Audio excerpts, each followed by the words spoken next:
The largest electricity market in the United States just got a challenger that almost no one expected to show up in a serious way. Not another gas plant, not a new nuclear reactor, not even one of the massive battery installations that have been quietly scaling across the grid. This time, the challenger is hydrogen.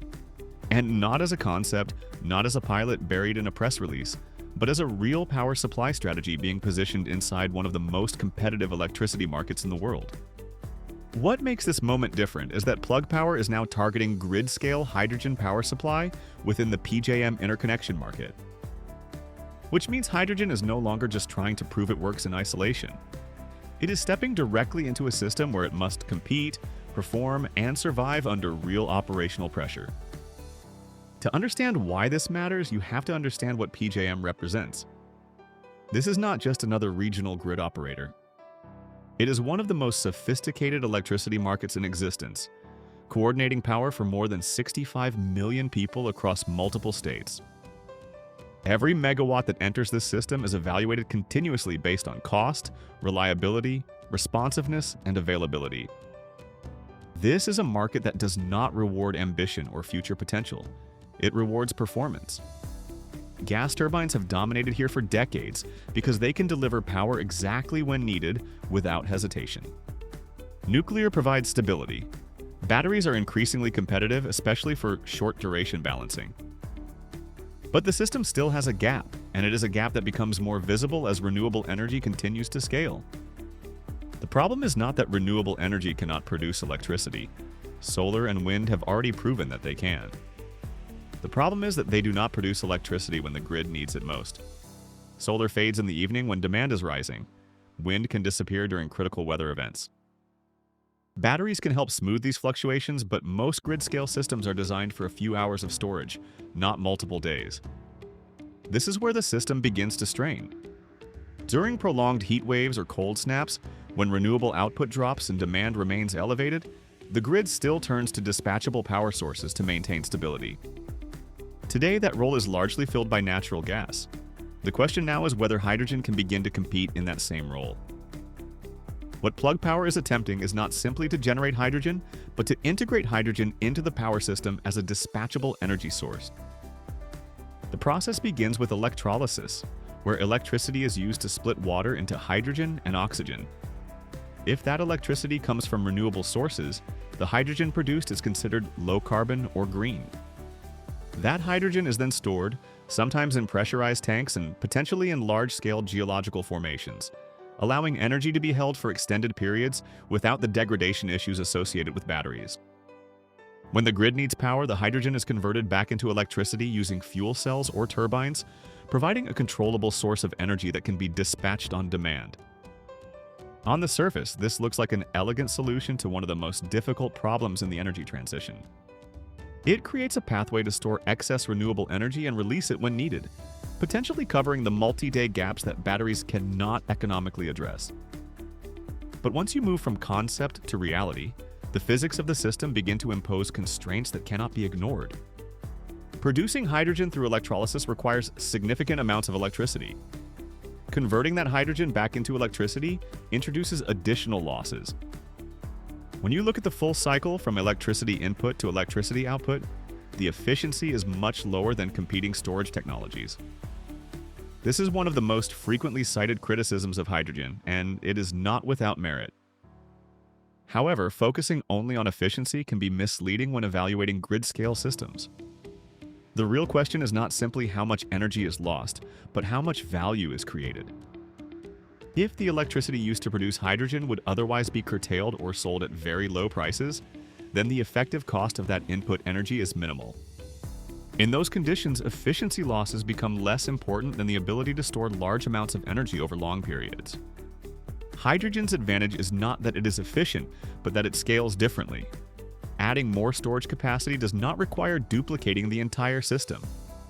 Once the core infrastructure is in place, increasing storage duration can be achieved with relatively lower incremental cost compared to batteries.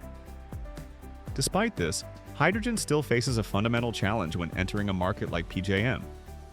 It must compete with natural gas, which remains one of the most efficient and cost-effective sources of dispatchable power available. Gas turbines can ramp quickly, operate reliably, and benefit from decades of infrastructure investment.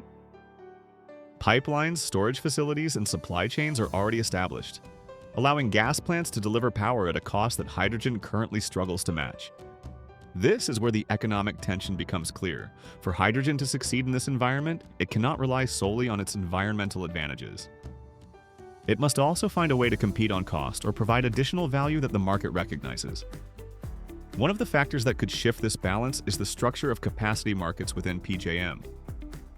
These markets do not just reward energy production, they reward reliability. Generators are paid to be available during periods of peak demand, and failure to deliver can result in penalties. This creates an opportunity for technologies that can demonstrate consistent availability during extreme conditions. If hydrogen systems can meet these requirements, they can capture value beyond simple energy sales. This does not eliminate the cost challenge, but it introduces additional revenue streams that can improve overall project economics. Policy also plays a significant role in shaping this landscape. Incentives for low-carbon hydrogen production can reduce effective costs and accelerate deployment. In the United States, tax credits tied to hydrogen production have the potential to bring green hydrogen closer to competitive levels, particularly when combined with low-cost renewable electricity. These incentives are not permanent solutions, but they can help bridge the gap during the early stages of market development. Over time, continued improvements in electrolyzer technology, manufacturing scale, and system integration could further reduce costs, making hydrogen more viable without heavy policy support. What distinguishes Plug Power in this context is its approach to building a complete hydrogen ecosystem. Rather than focusing on a single component of the value chain, the company has been investing in production, storage, distribution, and end-use applications simultaneously. This integrated strategy is critical for grid-scale deployment, because the reliability of the system depends on the performance of each component. Producing hydrogen is only part of the challenge. It must be stored efficiently, transported where needed, and converted back into electricity with minimal delay. Any weakness in this chain can compromise the entire system. Entering the PJM market effectively subjects this entire ecosystem to real-world testing. Unlike demonstration projects, which can operate under controlled conditions, participation in a competitive electricity market exposes the system to continuous performance evaluation. Every dispatch event, every capacity commitment, and every operational decision becomes part of a broader assessment of whether hydrogen can function as a reliable power source. This level of scrutiny is both a risk and an opportunity. Success would provide a powerful validation of hydrogen's role in the energy system. Failure would reinforce doubts about its practicality in power generation. The broader hydrogen industry is already undergoing a shift from ambition to execution. Early projections assumed rapid cost declines and widespread adoption across multiple sectors. In reality, progress has been uneven. Some projects have been delayed or canceled due to cost overruns, permitting challenges, or lack of demand. Industries that were expected to drive hydrogen consumption, such as steel and heavy transport, have moved more slowly than anticipated. This has forced companies to reevaluate where hydrogen can deliver the most immediate value. Power generation, particularly in markets with growing renewable penetration, is emerging as one of those areas, but only if the economics can be made to work. If hydrogen can establish itself within the PJM market, the implications extend far beyond a single company. It would demonstrate that hydrogen is not limited to niche applications or future scenarios.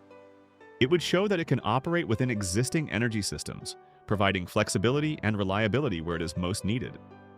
This could influence investment decisions, policy frameworks, and technology development across the entire sector. It would also provide a reference point for other grid operators considering similar approaches. At the same time, it is important to recognize that hydrogen does not need to dominate the power sector to be valuable. Its role may ultimately be more specialized, focused on applications where alternatives are limited.